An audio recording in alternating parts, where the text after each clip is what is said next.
Hello. Hello, truckos. We are recording this on the evening of the UK general election. It hasn't happened yet, but yes, we are in England to celebrate Corbyn presumably being elected the new King of England. That seems unlikely under the best of circumstances, but yes, we're all very excited about the new possibilities, and it's an evening which has significant implications for the future of Europe as a political entity, and so we are in Europe again. In fact, for now we have wooden beams. They're going to Cambridge. Yes. Too bad we can't see the wooden beams, but at least they're hopefully labeled Treat. I don't get it. Treat. Okay. Yeah, wood. And the company that we're bringing to is Euro Acres. We're stealing British wood and sending it off to Brussels. Speaking of like new and potentially fascinating changes to the way governments are run, which is like a tall order for an election, even one of this magnitude. But you know, there's some nice old-fashioned socialist precepts in that old labor manifesto right now that haven't been there for some time. Yeah. You know, people like nationalized railroads. Yeah, drive on the left. Get that kind of dumb old boys club anti-Semite in there and make the trains run on time. Yeah. What are you doing? I'm waiting. For what? The cars to not be in my way. Okay.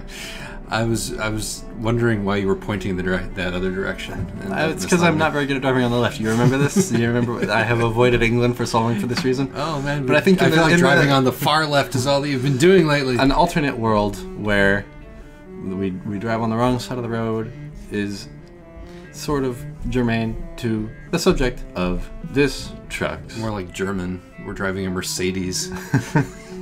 We should be ashamed of ourselves. We're in here not to talk about British politics. We're here to talk about science fiction because the awesome thing about science fiction is that it allows you to imagine a crazy, wacky world where the social norms are different from those that we currently call ours. Mm-hmm. And like, I was a big science fiction boy back when I was a boy, a lad. Yeah. Never without a paperback in my hand. Would walk around outside with it in front of my face and bang into things. Yeah. Like trees, buildings, other people. Spaceships. It's kind of, I mean, who knew, right? Who knew? There was this bookstore that was near my house, which didn't have any new books at all, for the most part. It was just this lovely little room full of old science fiction paperbacks and then collectible science fiction rarities. And that was basically all there was to it. I mean, there was some other genre stuff there, but... Stop. There existed a time... Stop. There existed a time within my life where that was a thing. And you could go in there and be transported to the chauvinistic alternate hell world of your choice, essentially. Yeah. Or at least I could, because I didn't read science fiction by women when I was a youngster. Some of this conversation... we talked about science fiction 2 weeks ago on Trucks. Do you remember what we talked about? Because I don't. I mentioned C.J. Cherry on Trucks, which we're going to do again. But I think that the reason that we talked about it 2 weeks ago on Trucks was because reading Two Like Lightning and Nine Fox Gambit made me think about making our own little paramilitary unit. Mm-hmm. It was also because of Guardians of the Galaxy. Yeah, and that's what science fiction is all about, filling you full of those good ideas, telling you like that it doesn't always have to be this way, even if it feels inevitable. Like massive cultural changes just come out of nowhere. It's also good if you're on the other side of the political spectrum at telling you that it could be this way, but even more so in the future. If you're really into militaristic fantasies and machines. Yeah, this is there's going to be a lot of those in space. And also. Science fiction is also good at telling you the future is pretty much going to be exactly like now, just except a bit in pajamas. More exciting. And that's what Star Trek is, essentially. What? I wish. Every generation of Star Trek is basically its own era's, progressive wing transport into the future. Sort of. Which is one way of explaining the difference between Next Gen and Deep Space Nine. Yeah, I mean, Deep Space Nine, the cynical version, but yeah, okay. Go on. But I'm just gonna say, like, If you know, right now, really at any point was like the next generation. I'm sad I didn't live through that time. No. This you were alive during the 90s. Yeah, I was. I must have missed something, is what I'm saying. Yeah, no, it was the best. It seemed feasible in the 90s. Yeah. It seemed possible that we would the project that of everybody would end up being slowly get us to that point. Essentially 400 years from now. Yeah, and the government would be, just everybody would be okay and on board with it, and it would be fine. No one would disagree. Yeah, pretty Except much. the crazy lady who wants to blow up the crystalline entity, and she gets explained to her why that's bad by Data. Yeah, and that's how we work out our moral problems. An android will explain to you why you're wrong. Yes. He can't be wrong. He's a friggin' android. Yep. He has your son's memories in his brain. So that's one reason to value science fiction. Another reason to value science fiction is because it's literature. Mm-hmm. And so it does the thing that literature allows you to do, which is to examine the human being and its motivations and its cultural tropes and mores and undercurrents, and to do biting social commentary, but crucially to make it less boring by putting space in it. Yeah. But it you know, there's a real reason that works. It has something to do with. I just to prepare for this Trex brushed up on Ursula Le Guin's introduction to her volume of North American science fiction short stories from 1960 to 1990, which is one of my favorite bits of literary criticism. It's worth buying the book just for that damn essay.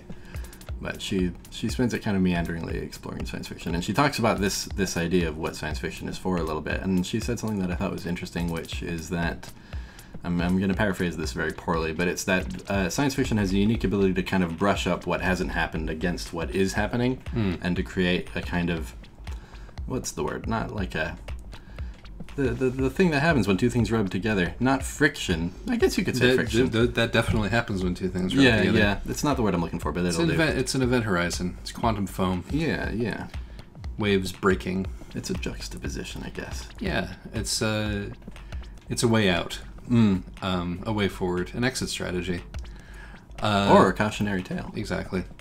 I mean, or also just like we said, the present in space, like it was a negative thing, but also a way to do trenchant satirical commentary on what actually is happening now, right? In the Starship Troopers vein, without having to write a story about Bob Dylan being the head of Apple. Yeah, which is tedious. To say the least. So, I've been reading a lot of science fiction lately. Yeah, I've been wanting to read a lot of science fiction lately. So we're coming at this from different angles. You got more free time than I do. There are books everywhere. Books are hard. I understand, man. You just need to go on subway trains for long periods of time, even if you're not going anywhere particular. Which I think is a conversation that we've already had on trucks. Yeah. Unfortunately, still working on it. But it has been my personal revelation to be reading all this science fiction by women authors, particularly from the 80s. Le Guin was like my first big foray into this, and now I'm getting big into C.J. Cherryh. Yeah. And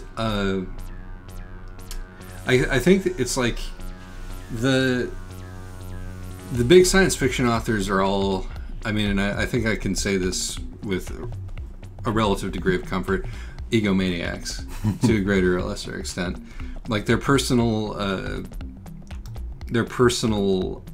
obsessions drive the narrative. They feel like works by a personality, and probably great other writers of other stuff are like that too, but I wouldn't know. I'm not well read enough in pretty much any other department to have ever gone on a deep dive on somebody who isn't like super famous already and already solved, as it were. Modernist realist fiction, definitely a bunch of egomaniacs there. But it's like the experience of reading 15 books by a good author, who can turn it out, but who does not make schlock, right? Who just makes more or less ambitious stuff, is like a guided tour of their psyche, even if they're not particularly revealing, even if they're workmanlike. And with science fiction authors who are explicitly, and this is another thing about science fiction, is that it is explicitly a work about ideas as a general matter. Sure. Like, unless it's a work about space warfare. But mostly, you know, if you're making science fiction, you're supposed to, like, have one or two ideas about the way culture and society are going to go, and talk about them. And, like, when I was a kid reading these, sort of the great canon of science fiction, like, the preoccupations of the dudes were, of course, all there, but they're also all kind of invisible. Like, not in the case of Heinlein, who was extreme enough in his obsessions to, like, make it visible even to a relatively oblivious 13-year-old. But, like, this is the work of a very weird man, I said to myself even at the time. But, like, the ideas that these folks were having about... I just did a rude thing. You did. About self-culture and society felt almost like a matter of course. Like, I'm familiar with the way that this genre speaks, you know, because it's in my nerdy bones in some way. The interesting thing about reading works by women is that they're all kind of freaks, you know, in one way or another. Like, and the men are too, right? Right. But it's like, I've not... It's a super male space. Yeah, science fiction. It is, but not as much as you think it is, right? Like, there's a lot of, you know, and it's not so much that that's change; it's that it's being acknowledged now in a way that it wasn't before by, like, mainstream attention and awards and things like that. But to some extent, this work has been, I mean, over a long enough period of time.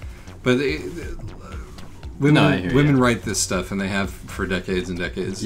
Like, the stuff that's interesting to me is, like, you know, I know, like, pretty.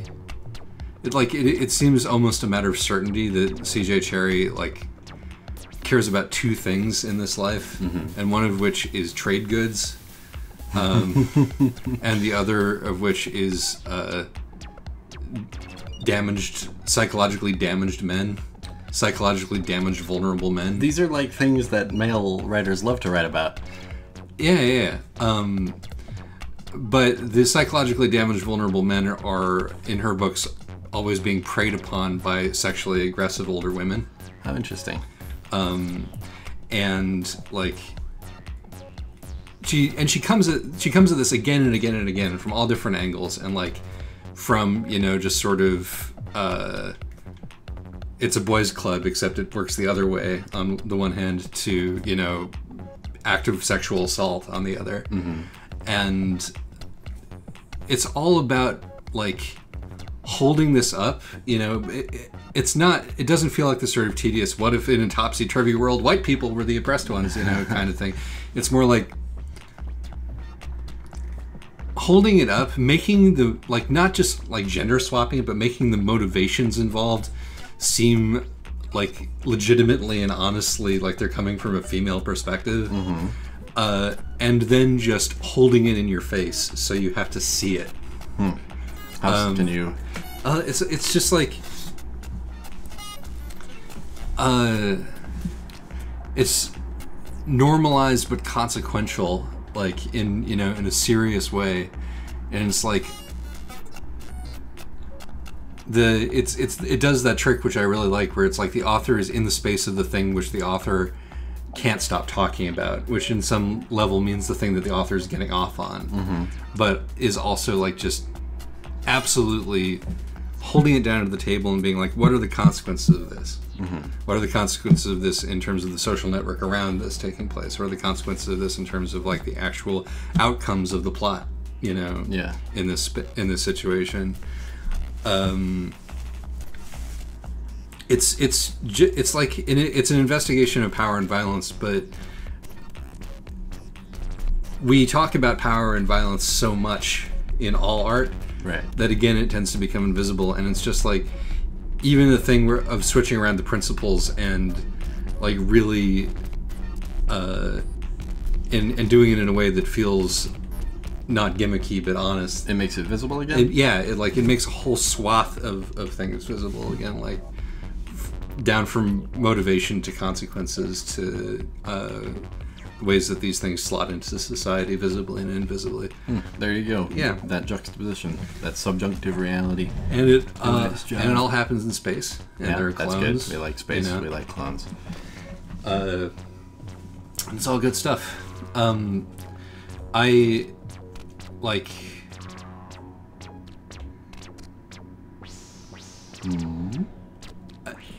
I like the cat people. I do like the cat people, although I'm not really talking about the cat people books here. Yeah. The cat people books are just great.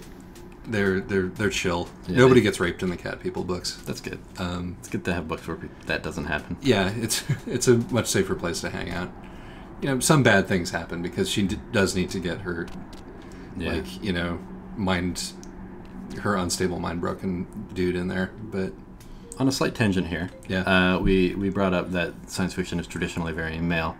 Another point Ursula brought up in that thing is that science fiction has always been very white, and she mentions that that's difficult for her to account for. Do you have an idea about why that might be? It's because people of color write science fiction, but it's not acknowledged as being science fiction. I mean, but this is coming from an editor who looked for as many people of color to include in this book as possible and found a few. Right. But it's like... It's just... Like, I mean, it's like if we're looking for, reasons why, people do this in, Latin American traditions, and it's called magical realism. Right, that is a funny thing. People do this, people do this a fair amount in Black literature, and it's called sort of folkloric or alternate history, or, it's like... Colson Whitehead keeps writing science fiction, and it's never... He's the guy who is that the intuitionist guy? Yeah, it's the intuitionist guy. He basically just writes science fiction, honestly. I find that a hard... It is not acknowledged to be science fiction. I don't know, I maybe this is me being hegemonic, but I would struggle to confidently classify that as science fiction. In the same way that I would magic realism, I would more or less... Like, Borges is occasionally science fiction-y. There's definitely a kind of an obsession with rationality there, right? Right. But if we're talking about Gabriel Garcia Marquez, magic exists in these stories, and that's not really a science fiction thing. It's more of a fantasy thing. And I don't think that's just an empty genre distinction, Yeah. I mean... Colson wrote Colson's latest book is an alternate history of America with vast underground train systems. He literalized the Underground Railroad. That's sci-fi. Sci-fi. It's and the one before that was a zombie apocalypse book. Was that good? It was all right. His take on that would be interesting, I imagine. You should read it. It felt like a very depressed book, more than anything else. It's not a happy book. Yeah. But he does get a lot of shots in at Connecticut, which I find enjoyable.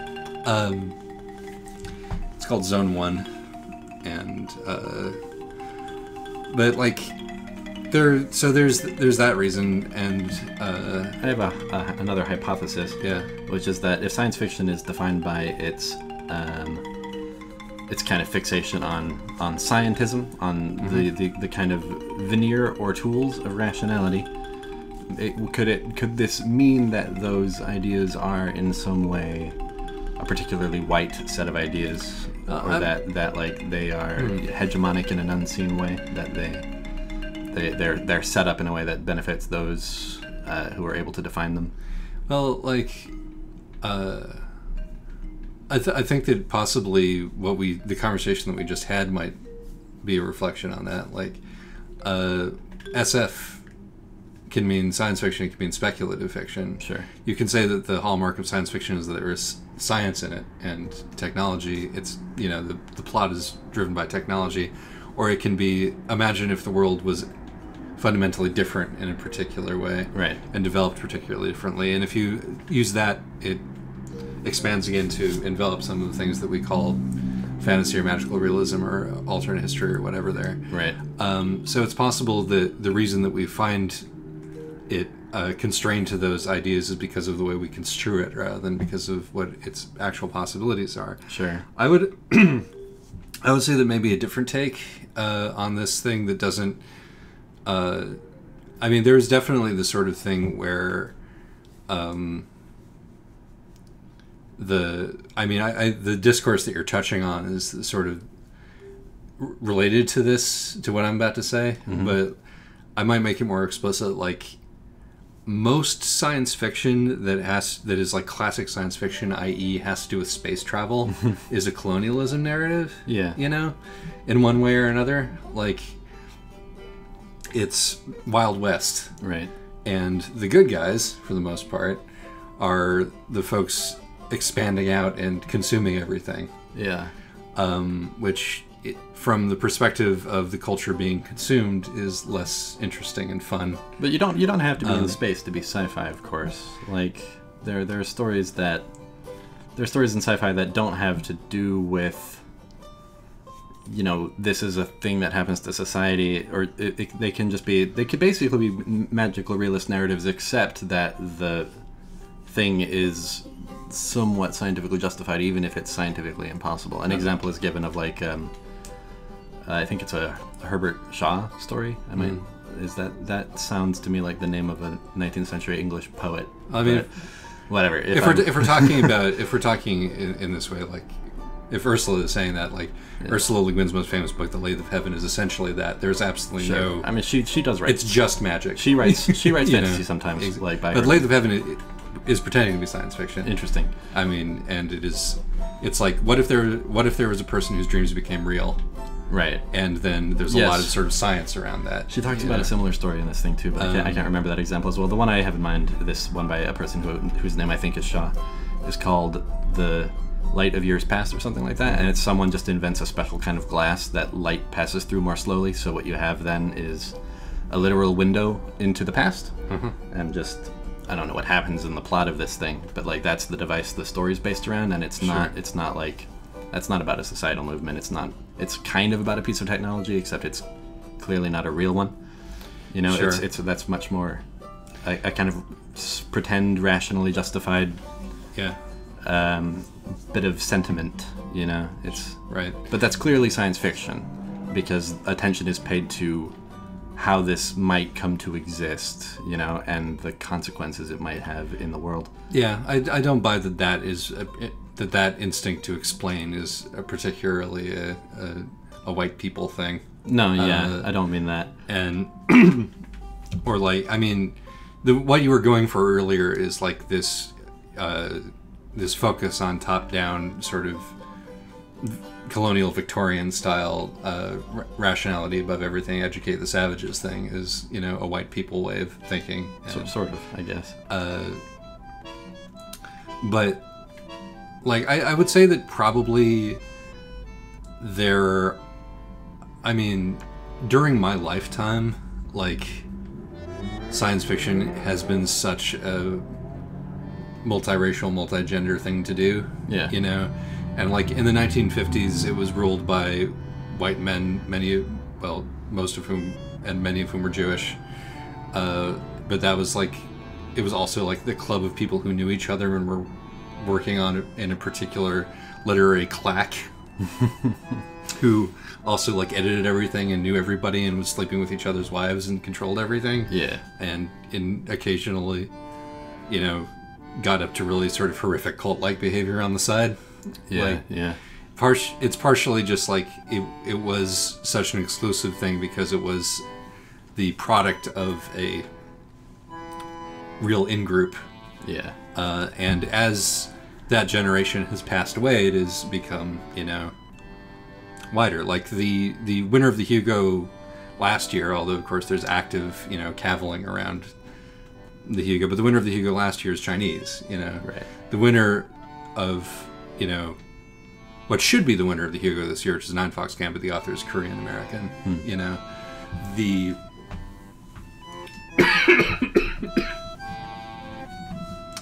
And also, one ancillary product of there being a boys' club is that a way that a lot of women wrote science fiction back in the day is they wrote under men's names. Right. And, like, I doubt Ursula, if she's going through, like, archives of science fiction monthlies back in the day, knows for a fact that that all those you know, stories are written by white people. An example of that comes up too, like this woman who wrote under a pen name, and she just included she credited them under the pen name in the book, and says it's probably best if you figure out who that is for yourself, so you can go through the same process of realization everybody else did. Yeah. So, which I thought was an interesting take on it. Like, she seemed to be of the opinion, which is very different from the cases that have come up on trucks here and there of, like, people writing under pseudonyms pretending to be this or that identity, and then once the truth is discovered, it kind of seems to destroy the thing. Ursula seems to think sort of oppositely, that it enhances the work. Like, at first it seemed amazing that a man could write this story, and then once it turned out it was actually a woman, it was even more amazing that she had written this story and convinced everyone it was a man, and everyone had to reassess their... Yeah. I don't know what story it was. I am unable to look it up. I probably know who this author is. Yeah. But I'm having a brain for it. Sure. And my brain is just giving me authors or names of famous women authors from history who wrote under men's names. And I'm like, oh yeah, the famous science fiction author George Eliot. And it's like, thanks, brain. Here's another question about another... Tripty, or Tiptree, that's probably who it was. Yeah. Another author anonymously mentioned in this thing is one who didn't send them the story they wanted, and instead sent them a recipe for pudding. And my first thought was Harlan Ellison, but there's a Harlan Ellison story in there. No, that's too whimsical for Harlan. Yeah. He would send them a dead fish or something like that, or a brick. Yeah. He's a hostile little shit. Yeah, like science fiction also is just this amazingly infighty. It's kind of like, I mean, one of the consequences of writing about science fiction is that you write about scientists a lot. Yeah. And therefore you write about academics a lot, which means that the culture that they tend to ape, if they're not actually, you know, academics of one sort or another themselves, has that academic feeling about it. And of course the basic defining element of academic stuff is like vicious infighting over incredibly trivial distinctions. Yeah, that happens. In other cases, scientists make really good protagonists, though. I've never known why. Gordon Freeman. Gordon Freeman has no personality. But he's a... Well, that's why he makes him a good protagonist. Is certain things about scientists are meant to be objective, and therefore, you know, observers of all. I don't know about that. It's more something to do with a scientist in this situation. Scientists running the world in a dystopia, or scientists running the rebellion cell. Yeah, we happen to be in a cultural moment where scientists are accorded less respect than they deserve, rather than the cultural moment where science fiction started, when scientists were accorded with more respect than they deserved. Right, but scientists are still widely, they're very much in the public consciousness still. I mean, they would be. They're important. Yeah. Actually, yeah, you know, only just now did it occur to me why it makes so much sense for Half-Life to be a story about a bunch of scientists trying to fight against the evil government. Yeah. Because, you know, nuclear weapons and all that stuff. Yeah.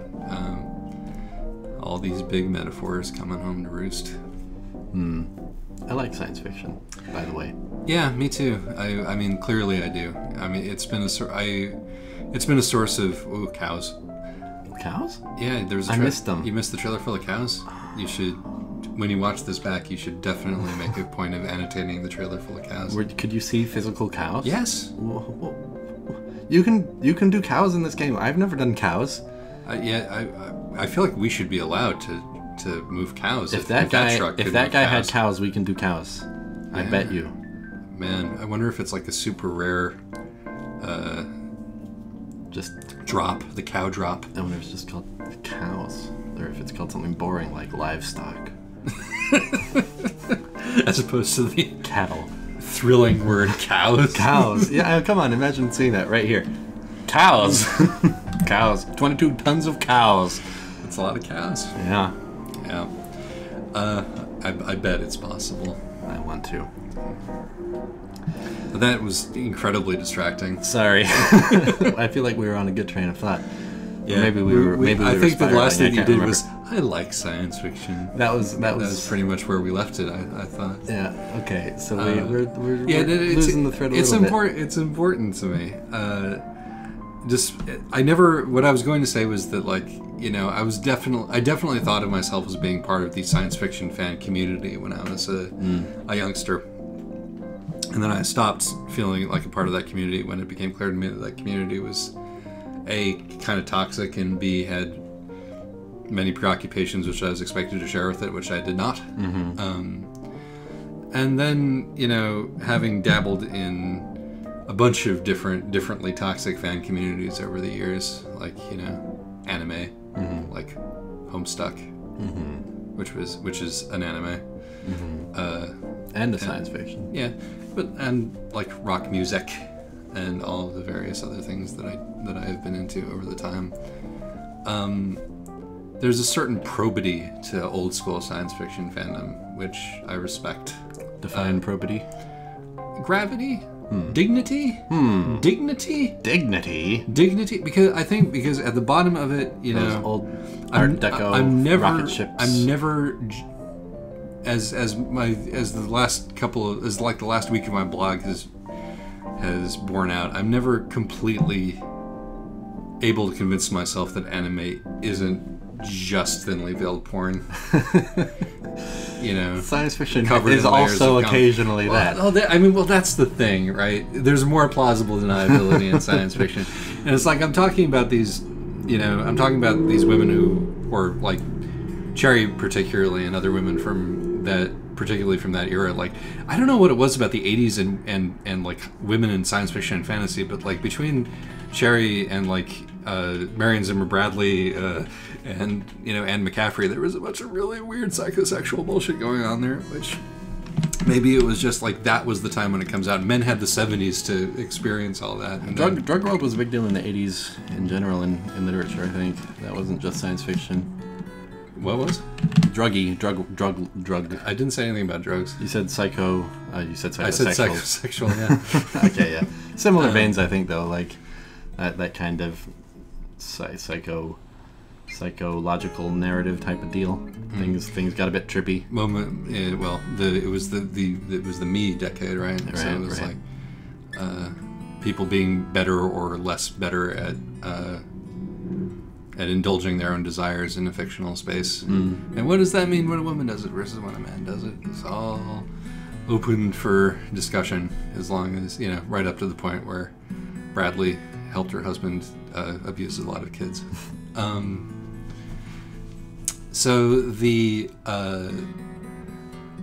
But like, where I'm not sure where the fundamental excuse for anime lies. I know what the fundamental excuse for science fiction is, and it's the stuff that we were, you know, trumpeting like in the first 5 minutes of this video, which is like, it helps us look for our better natures, you know.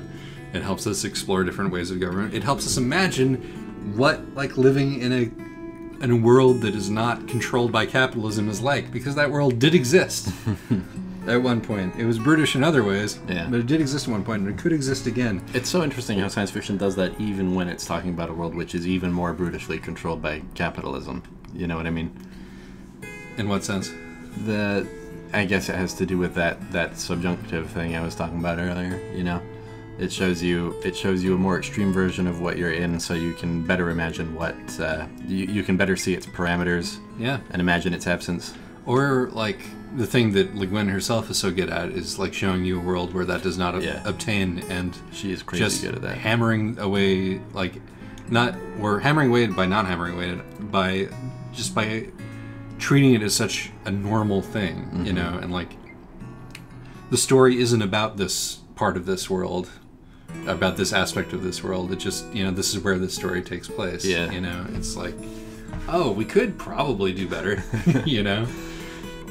And that probably is, in the end, the thing about Star Trek, which is so good, is that there is a world where money is only loved by perverts, essentially. Star Trek. You know?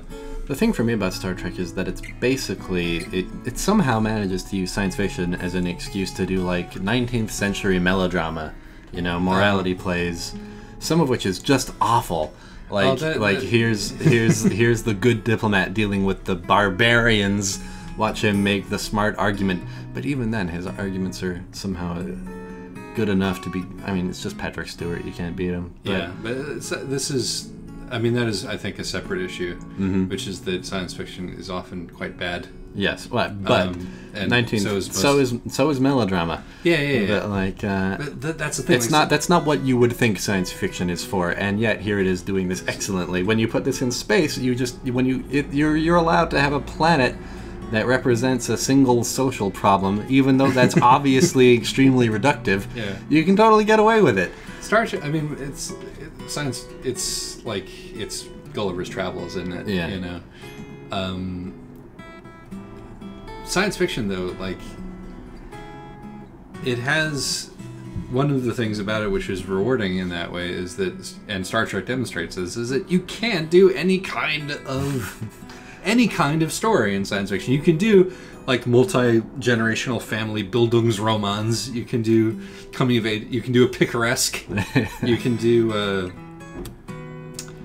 whatever the fucking coming of age story thing is. You can definitely do an action movie. Yeah, you can, and Star Trek will tell you it's sports. It's baseball season. You can also, yes, it's Robin Hood. It's dude, yeah, like that baseball episode. There's like no particular reason for it to be science fiction, except that it lets the Vulcans be really good heels. It's cooler in space. And also, like something about the moment where the crowd cheers is made all the more.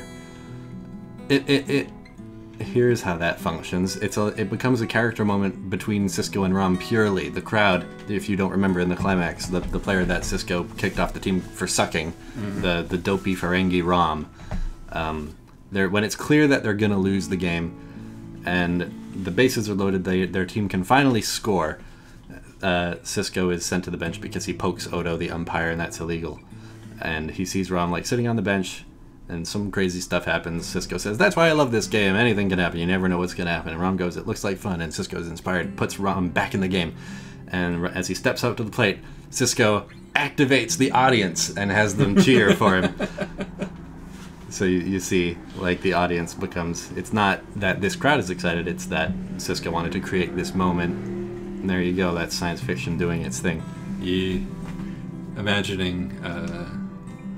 Imagining new and innovative ways to maneuver characters into situations that would be impossible in mere mundane and terrestrial situations. Reorganizing familiar tropes in a fresh way.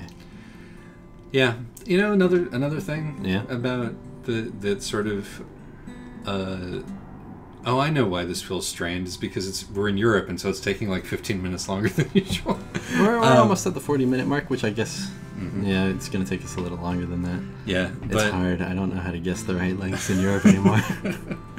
Does this feel strange? No, it doesn't feel strange. It was just an aside. Yeah. We have more asides in Euro trucks. I know. Also, historically speaking, the other thing about science fiction that is nice is that, and this is again focusing on space-based science fiction, not your like Philip K. Dick.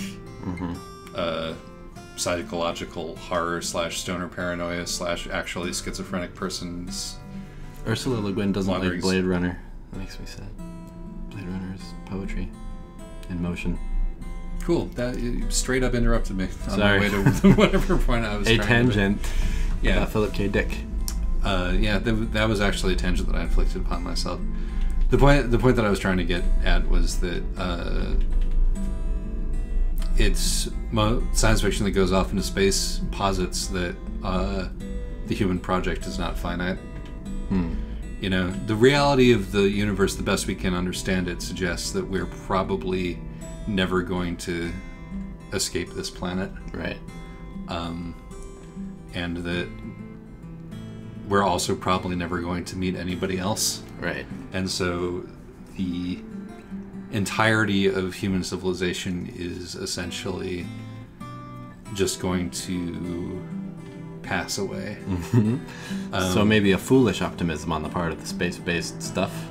It's But we like to imagine ourselves as a thing in the universe that gets to stick around. right, and that's, from this perspective of anything else in the universe, given our track record with of expanding and eating absolutely everything in our path, Right. Maybe it's for the best. But it's a lovely thing to think that there is a potential infinity of humanity left. Right. And you it's easy to feel like because we can envisage ourselves that way, that we in some way deserve it, I don't think that for a second, but You see what I mean, though? Not that many species on our planet could imagine themselves being infinite. you don't know what a squid imagines. Yeah, I'm The sure squid imagines infinite squidness. this ocean goes on forever. Yeah, right. But in a pseudo-rational way, in a way that you can actually account for how it might occur. I don't know, in a way that makes it. You think about Sagan, where the universe, considering itself. Yeah, anybody can multiply, but Sure. multiplying strategically, that's a whole nother ballgame. Yeah. But I love people, and I like art, and I think that what we do on this planet is beautiful and incredibly, possibly terrifyingly unique and important. And we fall into these habits of sort of structural nihilism really easily, where we, certain people are willing to, dice with global Armageddon because of their own bitterness and fear and limited perspective. And I mean, at its best, SF encourages us to look beyond our immediate concerns. But I mean that. Yeah. I actually do mean that. Yeah. It encourages us to shift our perspective and consider the whole fragile egg that we got going here, and that maybe it's worth preserving and maintaining in case someday we can share it with somebody or something else. Yeah, that is the thing. Science fiction encourages you to consider an outside perspective. Yeah. Which, of course, we cannot possibly conceive of realistically. Yeah. But that's, right in the last second here, parapsychology is one of my favorite science fiction subjects. And boy, howdy, is it hard to get right. What a treasure when you find it. Actually aliens. Yeah. The Chinur books, the Cat People books that Cherry does are good because they, are good on the one hand because not a whole lot of effort is made in that direction. But it is also, they do, a lot of it is just hey, these are various iterations of humanity. You are familiar with these iterations of humanity. Watch them interact with each other, Yeah. But there's one species which is completely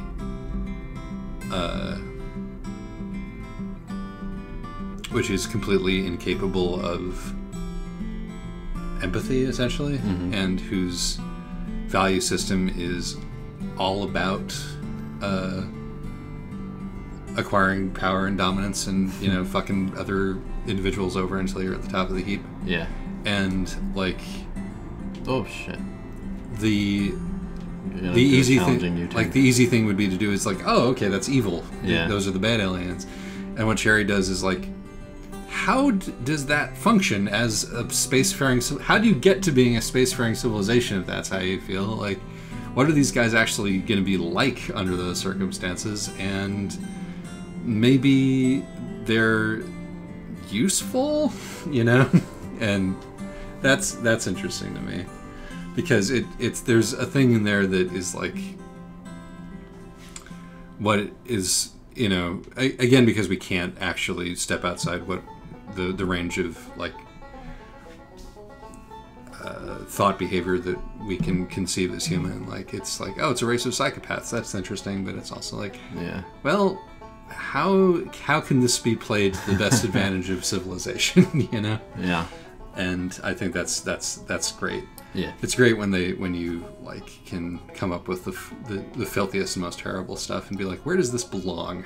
Yeah. You know? As long as they do it better than Star Trek. That's something Star Trek sucks at. Yes, it genuinely does. Doink! In the original series, the Vulcans were cool guys. Or at least sometimes they were cool guys. They were kind of dicks. But after that, they're nothing but heels. Entirely. Completely 100% heels. Is there no actual parking space? You should have pressed enter to handle job delivery. But what if I don't want that? What if you want to park? It's not going to let me park. Why don't you press enter to handle job delivery? Okay, I'll go do that and see what happens. But I was looking for the parking space. I thought maybe that was the skip it option. Or maybe this is going to give me the choice. It's going to be that thing, isn't it? We'll find out shortly. Let's see. Let's see. Got it back into the decision space. Oh, I have multiple reverse gears. That's right. And we're back in the decision space. Okay. Boink. Oh, yeah.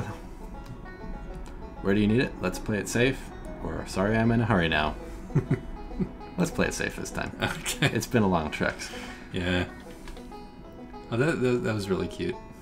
Yeah, I turned that off in America. I like the sort of idea is like, well, it's going in your fucking driveway. Bye. Yeah.